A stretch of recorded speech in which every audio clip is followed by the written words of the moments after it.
Oui, merci beaucoup, monsieur le journaliste, pour la question. Je viens de suivre les images. Ces images sont vraiment pathétiques parce qu'il est quand même incompréhensible que le gouvernement provincial et la mairie de Lubumbashi puissent adonner à la spoliation de ce parc forestier.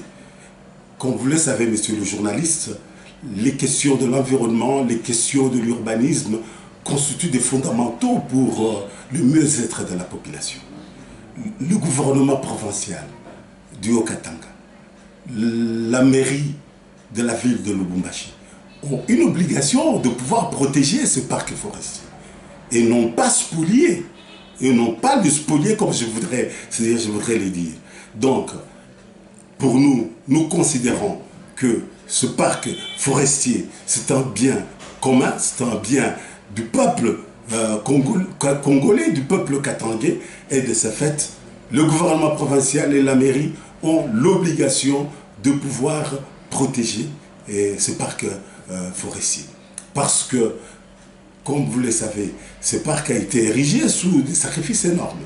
C'était des semaines et des semaines durant que le gouvernement provincial, les fonctionnaires de la ville de Lubumbashi, même les citoyens lambda se rendaient sur le lieu pour planter les acacias, pour arroser, pour entretenir l'endroit. Alors, il est vraiment incompréhensible que certaines personnes, soi-disant membres du gouvernement ou de la mairie de Lubumbashi, puissent se permettre de spolier cet endroit. Donc, c'est insoutenable, les images que je viens de suivre, et de ce fait, c'est-à-dire nous invitons l'Assemblée provinciale qu'elle puisse interpeller le ministre de l'Environnement, qu'il puisse interpeller le ministre de l'Intérieur afin de mettre fin à cette spoliation, afin de mettre fin à cette anarchie que nous sommes en train de vivre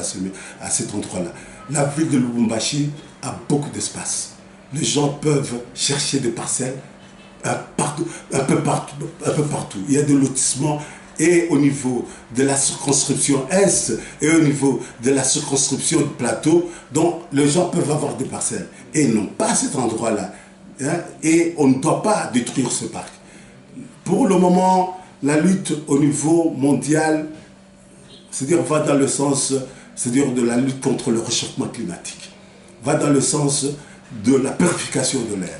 Et ce sont les arbres qui jouent un grand rôle dans le cadre, c'est-à-dire de la lutte contre le réchauffement climatique. Alors il est incompréhensible qu'après tant d'efforts fournis pour ériger, c'est-à-dire ce parc industriel, que certaines personnes se donnent le luxe de pouvoir spolier et commencer à construire. Ça, c'est vraiment inadmissible. À notre niveau, comme honorable député élu de la circonscription de Lubumbashi, nous allons interpeller le ministre de l'Environnement national et aussi le ministre, c'est-à-dire de l'Intérieur, afin qu'ils puissent demander, c'est-à-dire au gouvernement provincial et à la mairie de Lubumbashi de stopper, c'est-à-dire cette spoliation. C'est indigne, c'est vraiment indigne, c'est-à-dire du gouvernement provincial, c'est indigne de la mairie.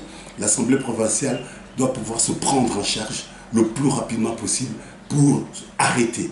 Arrêter définitivement ce qui est en train de se passer. C'est vraiment inadmissible pour la population. Et vous savez quelque chose de la famille Boilia qui pourrait être propriétaire de cette concession? La famille Boilia n'a plus alors de droit, c'est-à-dire sur cette concession. Parce que au moment du gouvernement provincial du Grand Katanga, la famille Boilia avait présenté des documents, lesquels documents, c'est-à-dire, n'avaient plus de valeur. Mais pour des raisons humanitaires, le gouvernement provincial avait même pris un terrain au niveau de lotissement Jolicite, hein, Jolicite CRA. On avait donné, c'est-à-dire, des terrains en compensation, c'est-à-dire de cet espace-là. Donc, la famille Boilia n'a plus de prétention sur cet endroit et de ce fait, on ne peut pas se réfugier derrière la famille Boilia pour détruire ce parc forestier. C'est vraiment criminel du point de vue de l'environnement, c'est vraiment criminel du point de vue de l'urbanisme parce que ces arbres-là purifient l'air au niveau de la vie, ces arbres-là contribuent à la lutte contre le réchauffement climatique.